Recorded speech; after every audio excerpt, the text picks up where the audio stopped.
Engine 2 MSME. మరి దీంట్లో ఎంఎస్ఎంఈలను వర్గీకరించడం జరిగింది. ఎలా వర్గీకరించారో ఒకసారి చెక్ చేద్దాం. ఎంఎస్ఎంఈల వర్గీకరణ కోసం పెట్టుబడిని 2.5 రెట్లు పెంచడం జరిగింది. అదేవిధంగా టర్నోవర్ పరిమితిని 2 రెట్లు పెంచడం జరిగింది. మరి ఒకసారి ఇన్ డీటెయిల్గా చెక్ చేద్దాం. ఒకసారి ఇక్కడ చెక్ చేసినట్లయితే మైక్రో ఎంటర్ప్రైజెస్ ఇప్పుడు ఒక కోటి రూపాయలతో ఇన్వెస్ట్మెంట్ చేస్తే అది మైక్రో ఎంటర్ప్రైజెస్ కింద నమోదవుతుంది. కానీ దీనిని 2.5 కోట్లకు పెంచడం జరిగింది. మరి ఈ మైక్రో ఎంటర్ప్రైజెస్ యొక్క టర్నోవర్ 5 కోట్లు ఉంటే 5 కోట్లు ప్రస్తుతం, మరి రివైజ్డ్ 10 కోట్లకు పెంచడం జరిగింది. నెక్స్ట్, స్మాల్ ఎంటర్ప్రైజెస్ యొక్క కరెంట్ ఇన్వెస్ట్మెంట్ 10 కోట్లు, మరి దీన్ని రివైజ్ చేసి 25 కోట్లకు పెంచడం జరిగింది. అదేవిధంగా స్మాల్ ఎంటర్ప్రైజెస్ యొక్క టర్నోవర్ 50 కోట్లు ప్రస్తుతానికి, మరి రివైజ్ చేసి 100 కోట్లకు పెంచడం జరిగింది. తర్వాత మీడియం ఎంటర్ప్రైజెస్ యొక్క ప్రస్తుత ఇన్వెస్ట్మెంట్ 50 కోట్లు, దీనిని 125 కోట్లకు పెంచడం జరిగింది. అదేవిధంగా మీడియం ఎంటర్ప్రైజెస్ యొక్క టర్నోవర్ ప్రస్తుతానికి 250 కోట్లుగా ఉంది, దీనిని రివైజ్ చేసి 500 కోట్లకు పెంచడం జరిగింది. అంటే ఇన్వెస్ట్మెంట్ని ఇంటూ 5 ఇంటూ 2.5 పెంచారు. అదేవిధంగా టర్నోవర్ని ఇంటూ 2 చేశారనమాట. ఇది గుర్తుపెట్టుకుంటే ఈజీగా అయిపోతుంది. 1, 10, 50, దీన్ని ఇంటూ 2.5, తర్వాత 5, 50, 250 ఇంటూ 2 వేస్తే మనకి ఈ వాల్యూస్ అన్ని వచ్చేస్తాయి. దీని నుంచి ఖచ్చితంగా బిట్టుపడడానికి అవకాశం ఉంటుంది, కాబట్టి జాగ్రత్తగా గమనించుకోండి. మైక్రో ఎంటర్ప్రైజెస్ కోసం కస్టమైజ్డ్ క్రెడిట్ కార్డ్ సిసిసిని ఏర్పాటు చేయడం జరిగింది. అంటే ఏంటి చూద్దాం ఒకసారి. ఉద్యమ్ పోర్టల్లో నమోదు చేసుకున్న మైక్రో ఎంటర్ప్రైజెస్ మాత్రమే 5 లక్షల పరిమితితో అనుకూలీకరించిన క్రెడిట్ కార్డులను ఇవ్వడం జరుగుతుంది. మైక్రో ఎంటర్ప్రైజెస్ అంటే సూక్ష్మ, ఇక్కడ స్మాల్ లేదు, మరియు అదేవిధంగా మీడియం కూడా లేదనమాట, అది గుర్తుపెట్టుకోండి. తర్వాత 10 లక్షల క్రెడిట్ కార్డులు మొదటి సంవత్సరంలో ఇవ్వాలని లక్ష్యంగా పెట్టుకున్నారు. ఏ క్రెడిట్ కార్డులు? Customized credit cards to micro enterprises మాత్రమే. నెక్స్ట్, స్టార్టప్ కోసం ఫండ్ ఆఫ్ ఫండ్స్ను 10,000 కోట్ల రూపాయలతో ఏర్పాటు చేయడం జరుగుతుంది. ఈ పథకం అనేది మొదటిసారి పారిశ్రామికవేత్తల కోసం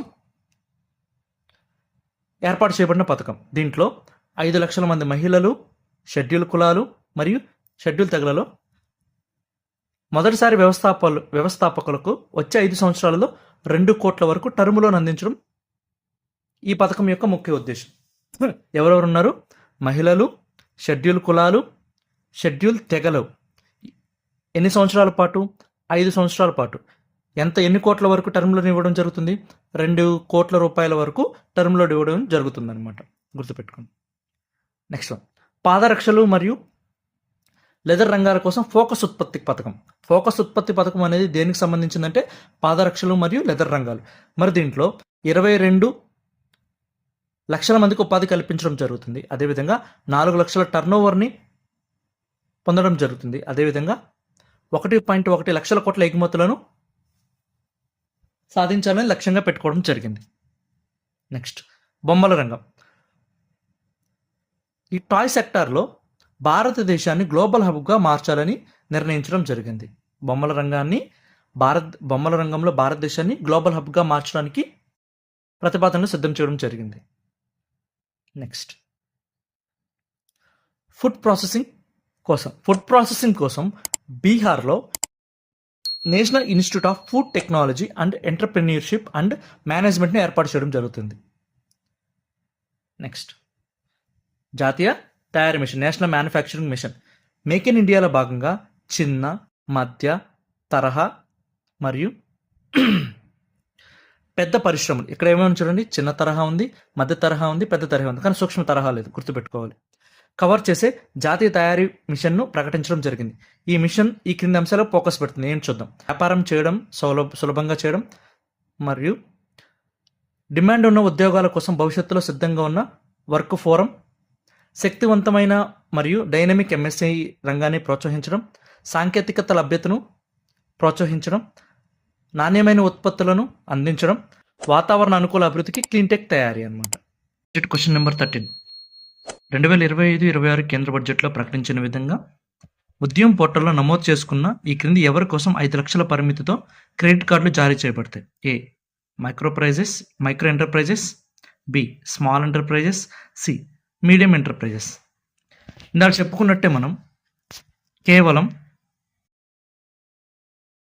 ఏ ఓన్లీ మైక్రో ఎంటర్ప్రైజెస్కి మాత్రమే 5 లక్షల పరిమితితో క్రెడిట్ కార్డులను అందించడం జరుగుతుంది. మరి అదేవిధంగా మొదటి సంవత్సరంలో 10 లక్షల క్రెడిట్ కార్డులు జారీ చేయాలని నిర్ణయించడం జరిగిందనమాట. మొదటిసారి పారిశ్రామికవేత్తల కోసం పథకంలో భాగంగా ఈ క్రింది ఎవరి కోసం రాబోయే 5 సంవత్సరాలలో 2 కోట్ల రూపాయల వరకు టర్మ్ లోన్ అందించడం జరుగుతుంది? ఏ మహిళలు, బి షెడ్యూల్ కులాలు, సి షెడ్యూల్ తరగతులు, డి వెనుకబడిన తరగతులు. ఆన్సర్ మహిళలు, షెడ్యూల్ కులాలు, షెడ్యూల్ తరగతులు. వెనుకబడిన తరగతులకు దీంట్లో చేర్చడం లేదనమాట. కాబట్టి option ABC right answer. Indian budget question number 15. కేంద్ర బడ్జెట్లో ఎంఎస్ఎంఈ ఇంజిన్లో భాగంగా ప్రకటించిన ప్రకటన చూడండి. ఎంఎస్ఎంఈ ఇంజిన్ అనేది రెండవది. మొదటిది వ్యవసాయం, మూడవది పెట్టుబడులు, నాలుగవది ఎక్స్పోర్ట్స్. చూద్దాం.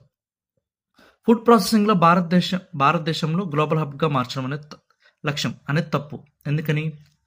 భారతదేశంలో గ్లోబల్ హబ్గా మార్చాల్సింది బొమ్మల సెక్టార్ని, టాయ్ సెక్టార్. కాబట్టి ఏ తప్పు. బి చిన్న మధ్య తరహా పరిశ్రమలను కవర్ చేసే విధంగా జాతీయ తయారీ మిషన్ ప్రకటించు. ఇది కూడా తప్పు. ఎందుకంటే చిన్న మధ్య తరహా మరియు పెద్ద పరిశ్రమలను కూడా కవర్ చేసే విధంగా జాతీయ తయారీ మిషన్ ప్రకటించడం జరిగింది. కాబట్టి సెకండ్ ఆప్షన్ కూడా తప్పు. మూడవది ఎంఎస్ఎంఈల పెట్టుబడి పరిమితి 2 రెట్లు పెరిగింది. ఇది కూడా తప్పే. ఎందుకని? ఎంఎస్ఎంఈల పెట్టుబడి పరిమితి 2.5 రెట్లు పెరిగింది. అదేవిధంగా డి ఎంఎస్ఎంఈల టర్న్ ఓవర్ పరిమితి 2.5 రెట్లు పెరిగింది. ఇది కూడా తప్పే. ఎందుకని? ఎంఎస్ఎంఈల టర్న్ ఓవర్ పరిమితి 2 రెట్లు పెరిగింది. కాబట్టి 4 తప్పు. కాబట్టి ఆప్షన్ డి కరెక్ట్ ఆన్సర్. ఏది సరైనది కాదు.